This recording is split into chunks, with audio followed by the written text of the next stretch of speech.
Bruce Lee was born in San Francisco in 1940, but spent most of his childhood in Hong Kong. From a young age, he was fascinated by martial arts, and began training in Wing Chun Kung Fu at the age of 13. Lee's talent and dedication to the art were soon recognized, and he began to develop his own unique style, which combined elements of Wing Chun, boxing, and other martial arts. Despite facing discrimination as a Chinese American, Lee persevered and continued to hone his skills. In 1959, Lee returned to the United States to attend college, and continued to teach martial arts on the side. It wasn't long before he caught the attention of Hollywood, and he began landing small roles in TV shows and films.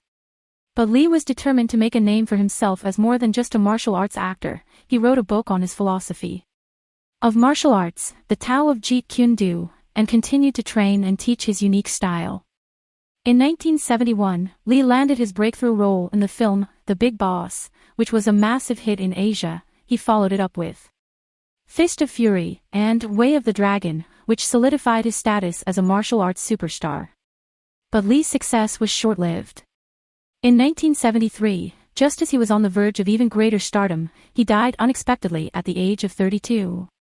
Despite his tragically short life, Lee's impact on martial arts and popular culture cannot be overstated.